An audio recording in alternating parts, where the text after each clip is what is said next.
સુરત સહિત રાજ્યભરમાં શાળા પ્રવેશ ઉત્સવ અને કન્યા કેળવણી મહોત્સવનું આયોજન કરાયું છે। ત્યારે સુરતમાં ગૃહ રાજ્યમંત્રીએ નગર પ્રાથમિક શિક્ષણ સમિતિ શાળામાં બાળકોને પ્રવેશ કરાવ્યો હતો।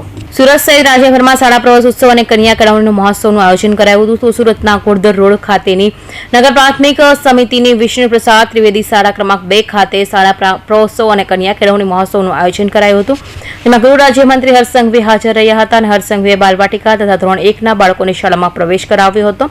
નાના બાળકોને પગમાં કંકુ ટીકા કરી શાળામાં પ્રવેશ ઉત્સવ ઉજવાયો હતો। તો બાળકોને અભ્યાસ કીટ આપ્યા બાદ બાળકોને પોતાના વાલીઓને ટ્રાફિકના નિયમોનું પાલન કરાવી અને બાળકોને વાલીઓને હેલ્મેટ પહેરાવવા જીદ કરે તે માટે શપથ પણ લેવડાવ્યા હતા। આજે ગુજરાત રાજ્યના મહાનગરોથી લઈને ગુજરાતના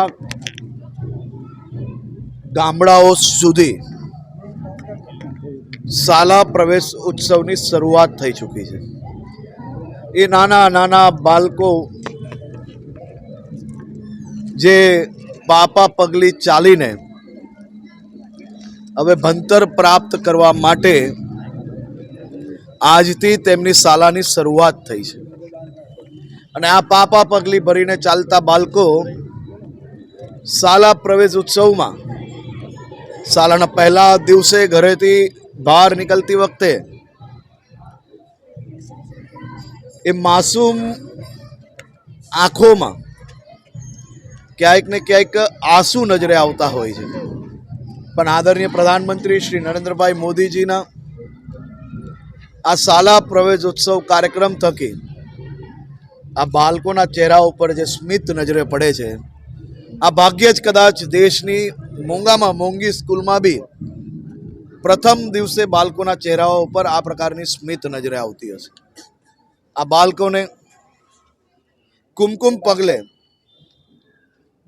પહેલું પગથિયું ફૂલ પર, બીજું પગથિયું અક્ષત પર, ત્રીજું પગથિયું કંકુ પર, ચોથું પગથિયું પાણીએ અને પાંચમું પગથિયું રૂમાલે। આ પ્રકારે આ બાળકોની શાળાનું ભણતરનું પહેલો દિવસની શરૂઆત થઈ છે। આજે મુખ્યમંત્રી શ્રી ભૂપેન્દ્રભાઈ પટેલના માર્ગદર્શનમાં ગુજરાતમાં હજારો શાળાઓમાં આ કાર્યક્રમની શરૂઆત થઈ છે।